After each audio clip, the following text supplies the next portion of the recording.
So I'm just going to warn you, this is the second in a series I'm doing on the nature of practice. I went recently on a retreat to Spirit Rock, and the result of which is between now and Easter, we're going to be looking at practice, at meditation, that whole area. And I'd just like to encourage you in that over this period of time through Lent.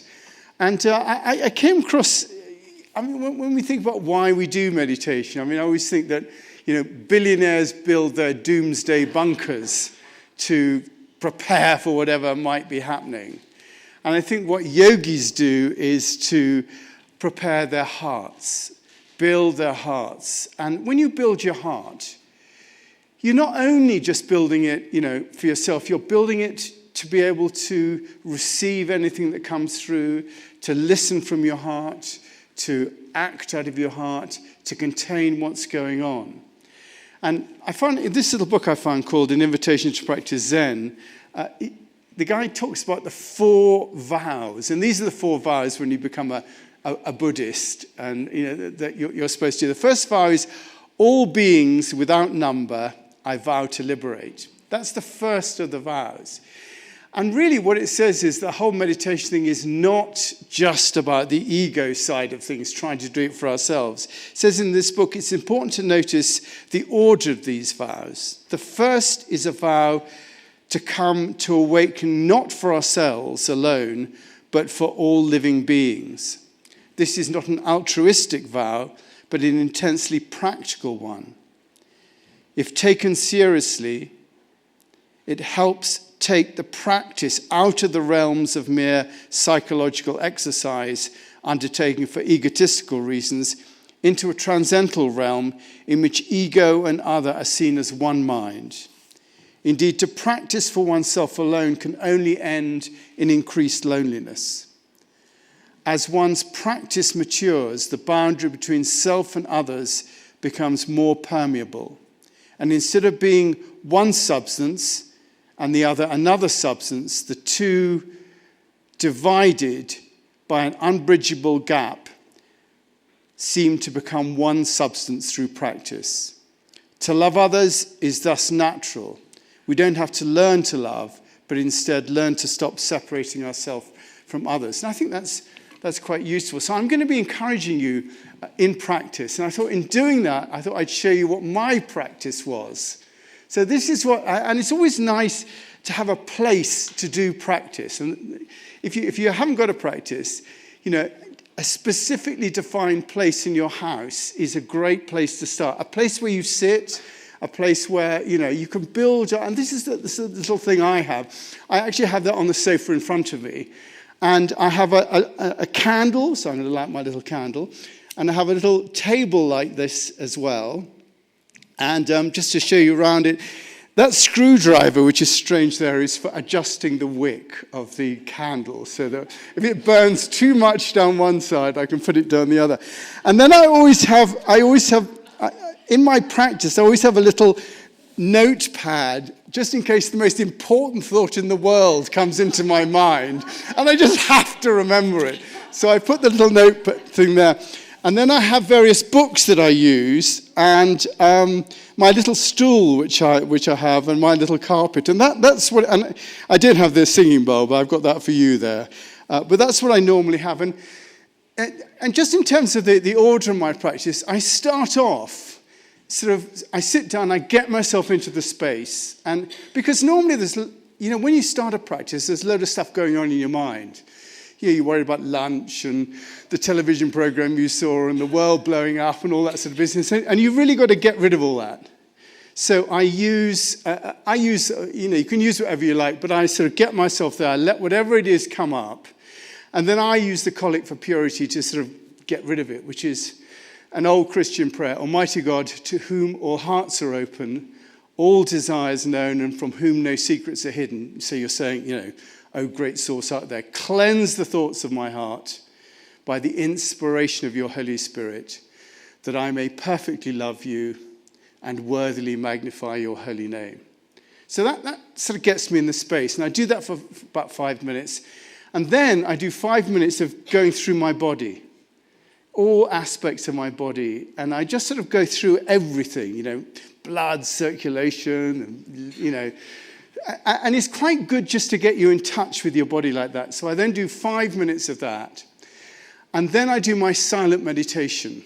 So I have a period of silent meditation, which I used to be 35 minutes, but since I went to Spirit Rock and for this Lent, I've decided to increase it to 45 minutes. But I started with 3 minutes. So just say, do not, I'm just telling you what I do, but don't think you have to do 45 minutes. Literally start with 3 minutes or 5 minutes. There's no point. And I've been doing meditation for 40 years now, since 1987, 89, something like that. And I literally started with 5 minutes, and I've literally added stuff on. And when you add stuff on, it's easy. If you had I just added 10 minutes. And, it just makes it a gradual thing. So I do that. And then after that, I have about 5 minutes of gazing at the icon, which I like to do. And I use the Lord's Prayer in that, because I find that another centering prayer, good thing. And when I've done that, I then have 5 minutes of reading. Now, the book and it's quite a good way to actually read a spiritual book. You can get through books really quickly just by reading 5 minutes a day. This is what I'm reading at the moment. My last book, which I think I showed some of you, Ian Gilchrist's A Matter of Things, was 1,500 pages long. So I increased my reading period to 10 minutes to get through that. But I did get through it, and I do that for 5 minutes. And then, so that sits there, and then I have 10 minutes where I just experience the state of the world. And just because I'm an old soul Christian priest, stuff like that, I have a Bible, and I read a section of the Old Testament and a section of the New Testament. And I finish the whole thing up with a reading from Marcus Aurelius's Meditations, which I got from the holdovers, those who've seen it. And I'm gradually going through that. I'm sort of partway through. So that's my space. And someone had a good idea, which is to say that, why don't you suggest to people, if you've got a little space, that you take a photo of your space and send it to me. I'd really appreciate seeing that. Just at your little space, just take a photograph and send it to me so I can just have a look and see what you've got. Anyway, I did threaten last week, and we are going to do it now. We are going to do 5 minutes of meditation each of our gatherings. So we're going to do that now, if that's okay. Now, those of you, anyone never done any meditation before? All you're doing, David, is putting your attention on your heart rather than your mind. So you're just putting your attention on your breath, and every time your mind takes you off thinking about the Super Bowl, then you bring your attention back to your breath and remember your breath. And then when it goes to which quarterback's better, you bring it back to your breath like that. So you're really trying to focus on your breath. And it's like sitting by a river, I said last week. You're sitting by a river and boats go by, and you let the boats go by. The boats are like your thoughts. You don't jump on a boat and go down the river like that. So you just stay with your thoughts. Any other little questions? How frequently do you do this meditation? Very good question, David. I do this 5 days a week. I like to take Friday and Saturday off, and then I can get up in the morning. I don't have to do anything. So I can read the New Yorker or whatever it is in the morning rather than doing that. So I do that. So we're going to do that. And so if you get yourself comfortable, we're going to do 5 minutes. And it's good to sit upright in the chair. And like that. I haven't sat on this chair with a microphone before. So if you get ready, maybe with your eyes closed, we're going to literally take 5 minutes and just see how it goes with you. Remember, we're just focusing on our breath.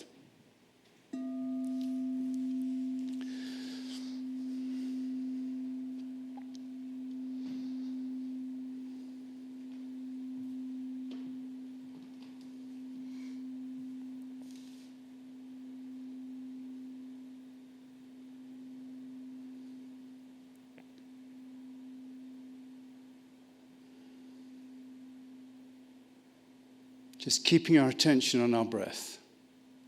And if you're at home, just sitting there on your sofa or wherever and doing the same.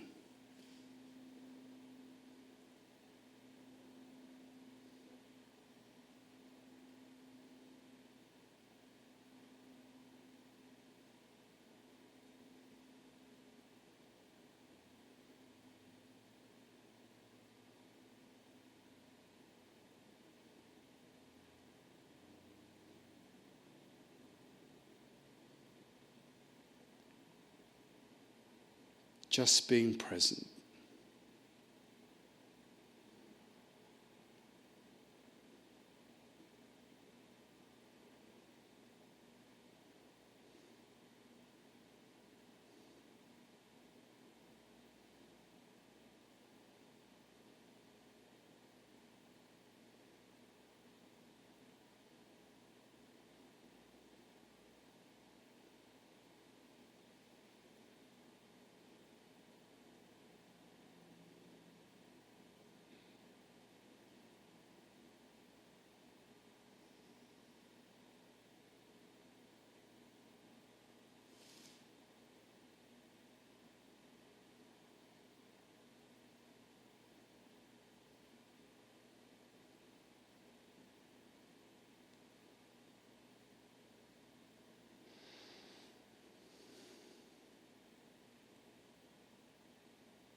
Staying with your breath.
Okay, so how did you guys find that? Any those who found it enjoyable, easy, and enjoyed doing it? Hands up. That's good, fantastic. Those who had a bit of struggling doing it while they were doing it, hands up. Great. Listen, start small. I always think it's great just to have maybe, 5 minutes, maybe in the morning or the evening. They always say, good old Christian circles, pray as you can, not as you can't. And it's the same with meditation. Do it as you can. I don't like doing it in the evening. I like to watch NBC Nightly News. So I don't really want to go and be meditation, whatever it is. So I will always do it in the morning. I do it when I come into work here. And I do it, it's like having a shower. I just do it every single day. that I come in. And, find a time to do it if you can. But I'd like to get an idea of what your practice is like. So what I've done, we're going to do a little practice audit here. So if you'd like to pass these along. Now listen, I would like to see, you don't have to hand these in, but it would be nice if you did feel able to, so I could just see what people were up to. And just to hand these along like this. And so it's very simple, do you have a regular practice? How often? What does it comprise of? Now, those of you that like a pen, there we are. Anybody, just pass them along. Anybody not got one up to now? Anybody not got one? Right, do you want to pass those? Lynette hasn't got one either. Anyone need a pen at all? There are pencils in front of you that you can use on the chairs, but if you prefer a pen, I'll put these on the table. If you could hand them back, I think the office we don't have to pay for too many pens. Tyler, there we are. Okay, so if I just pass the pens along. So if you'd like to fill these in, and then, you want a pen as well? Yeah. That's good. So fill these in. I'll give you a few minutes to fill them in. And what you can do, if you are, it says, how often, what's it comprised of? How would you like to deepen your practice over the Lenten period? It's an opportunity for you to look at that.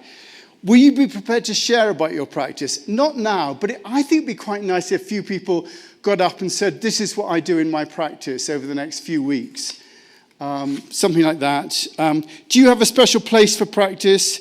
Would you be prepared to take a picture of it? Would you be great? Have you got... Okay, so I'm going to get Olivia, just play a bit of music while you fill these in. I'd really appreciate that.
You can hand them in anonymously if you want to. So what I'm going to do is when we do the collection, the offertory, you can come in, you can put the cards just in this little bowl here.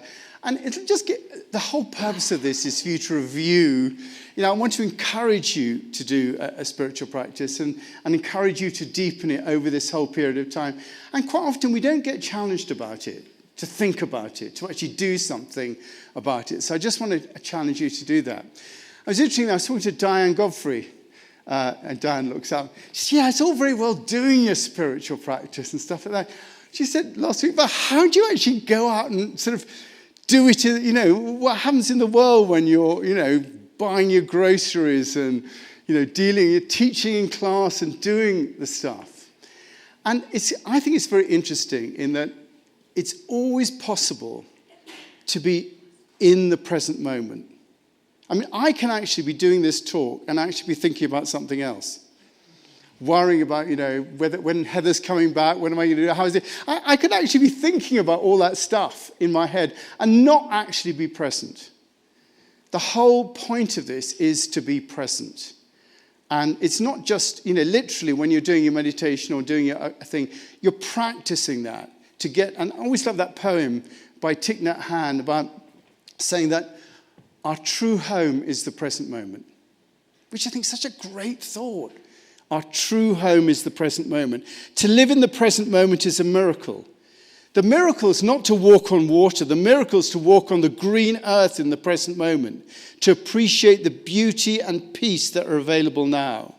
Peace is all around us in the world and in nature and with us. It's in our bodies and our spirits. Once we learn to touch this peace, we'll be healed and transformed. It's not a matter of faith, it's a matter of practice. We need only to find ways to bring our body and mind back into the present moment so we can touch what is refreshing, healing, and wondrous.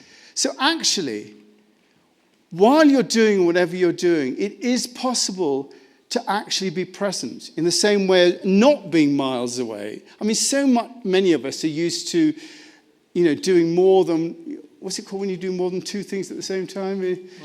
Multitasking. I could watch television, do stuff on my phone, and also read a newspaper at the same time, And we do that all the time.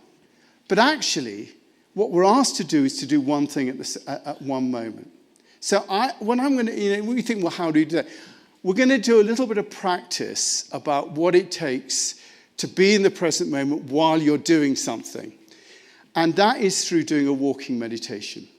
Now, with a walking meditation, you do have to walk and be present at the same time, which for most of us is multitasking. So what I do is put your bits of paper on the seats and go and form a circle around the chairs. So just form a quick circle around the chairs. I know some of you have got coffee, but never mind. Form a circle around the chairs, okay? So right round here, yes, right round this side as well, all around the chairs. Now, I was taught to do walking meditation. You're thinking now, I didn't sign up for all this. I just signed up to come to church and listen. Yeah. Now, this is how you're going to walk this way, Ward, so you can come here. This is how you do a walk. First of all, thumbs up. Do a thumbs up. Okay, and then what you do is you take your thumbs up and put your other hand like this and literally, and then hold it like that. So you've got your thumbs up like that, and then you put it by your heart. That's it. So that gives you a sense. When you're doing walking meditation, it keeps you by your heart and by your body. And the purpose in walking meditation is to actually be present while you're walking and not with your thoughts. So you're walking along at an okay speed, and you're being present to the fact that you're walking, being present to your body, being present to the fact you might have thoughts, but letting them go, like with meditation. And it is like going to the grocery store. When you're in the grocery store, you can either not be present or be present. And this is just a way of practicing being present while you're doing something. Does that make sense? Any questions about this? Now, we're going to simply go this way around, and we're just going to walk at an ordinary walking speed, but just be present while you're doing that. We're not going to have any music. So if you start walking, everybody start walking. If I start walking, that's it. That's it. If you lot shuffle up a bit, then these lot can keep going. That's it. And keep walking around. And once we get everyone walking, that's it. Now, even if you have to stop, be present in that. And just try and be present to the walking. Keep walking a bit faster those of you who are walking. Actually, why don't you come this way and walk around here? That's it. That's it.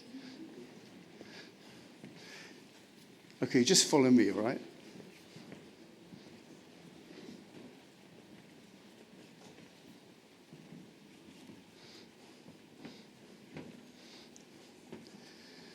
And just try and be with the walking rather than in your mind.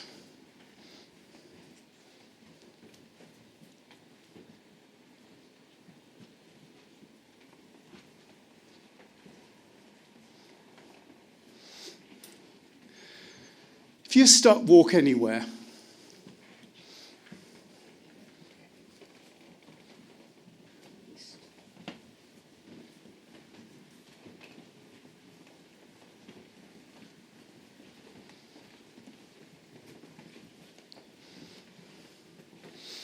Notice those you thinking, this is stupid, I don't want to do this, why am I doing this?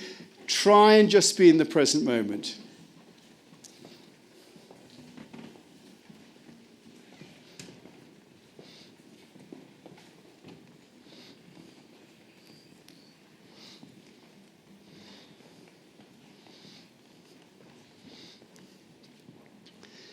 Now I'm going to bang the gong, and as you go back to your seats, stay in the present moment as you're going back.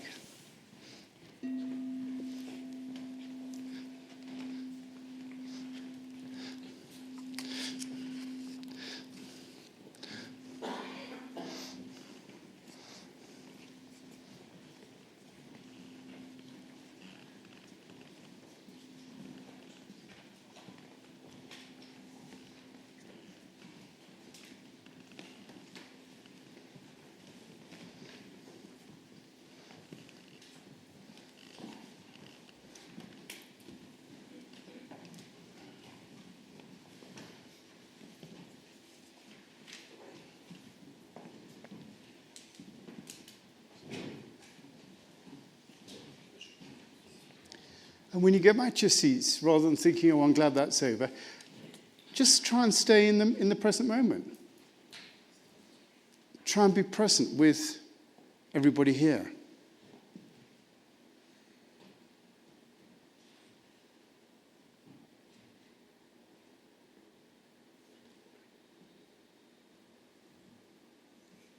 Just practice that as you're listening to this next piece of music.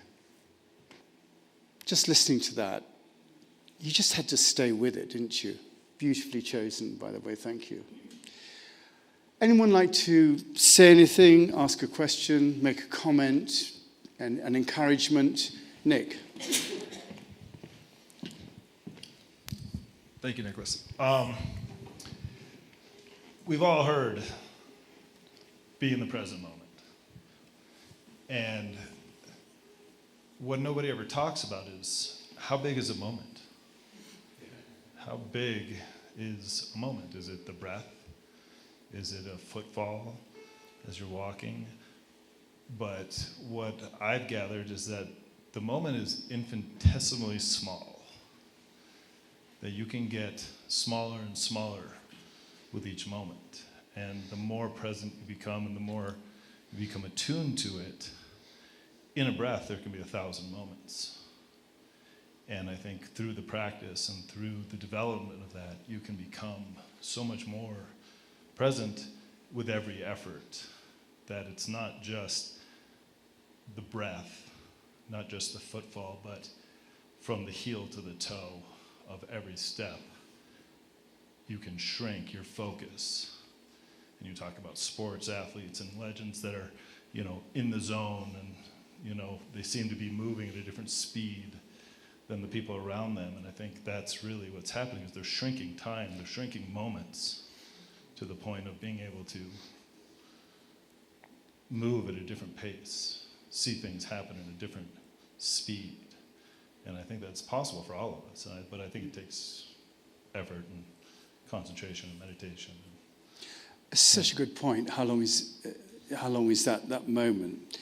And I notice when sometimes if I find my meditation practice is going a bit awry, I make a decision at the beginning that I'm not going to miss a single breath.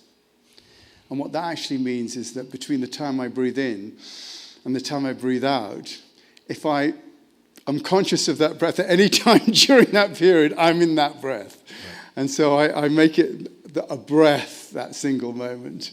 And I try not to miss a single one. I do find myself going away, but then I'll bring it back, luckily, in time to do that. So thank you for making that point. I really appreciate that. Sure. Thank you. Anybody else like to? Yes, and I'm all right if you want to say, look, I think this is ridiculous. You can, Andy Godfrey. Yeah. So one of the times I feel the most present is when I'm doing the dishes. And I'm just thinking of really nothing other than doing the dishes and doing them well. And it's really calming. I mean, I think it's interesting to enjoy the normal everyday activities and try to just be at peace with that activity. That's so interesting because I call this service today Practicing the Presence.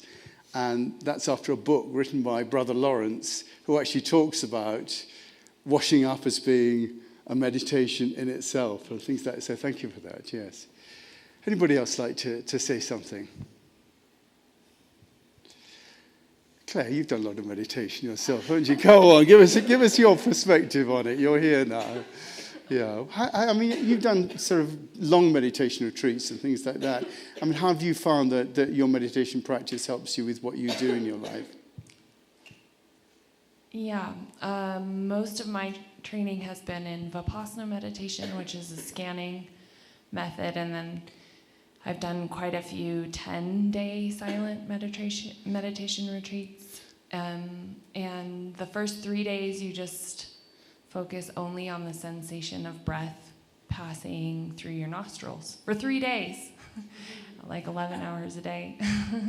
So I find that, honestly, just to be sort of the baseline for me when I'm feeling dysregulated or needing to drop in, just to really focus on that basic sensation of the breath, the sensation of breath passing through your nostrils. And do you find that during your day-to-day living that you're able to drop into that space when you're working on you're doing your sewing or the other things that you're doing? Do you find yourself able to break into that?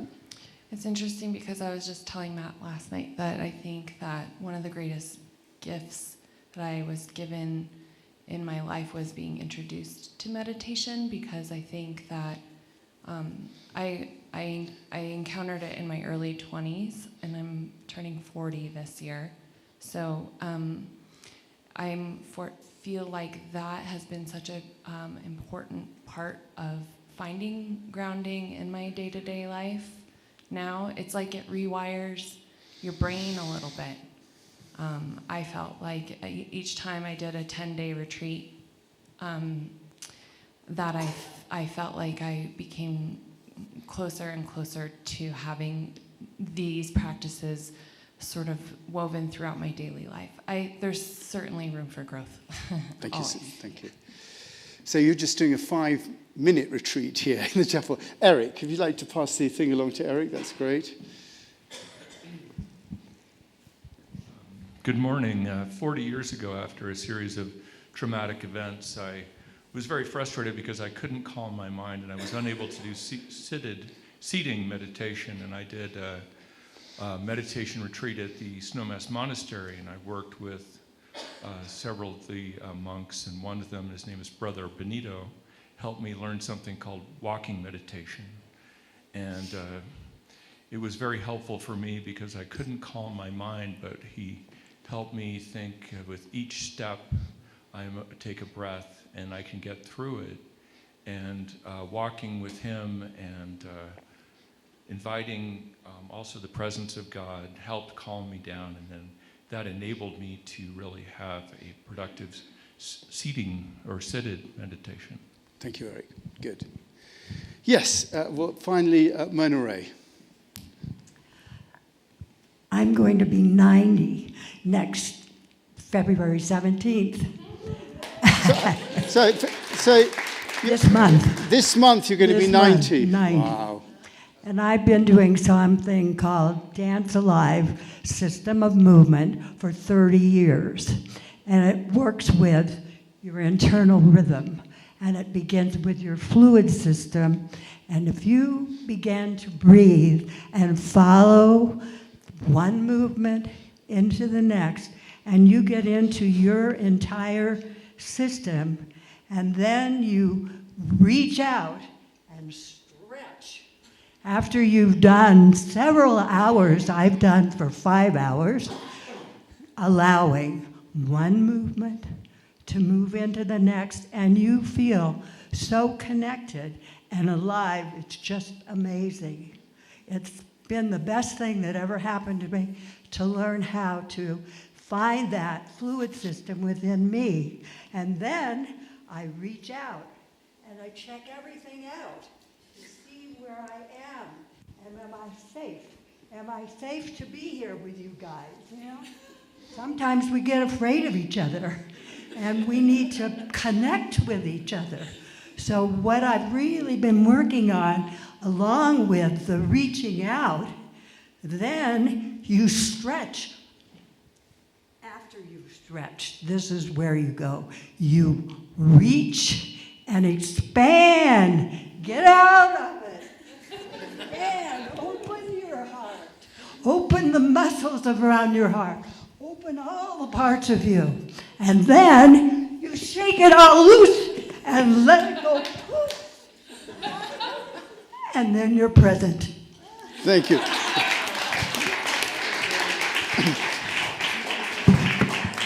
I think Mona Ray is a classic example of how this meditation works. So thank you so much. Yeah.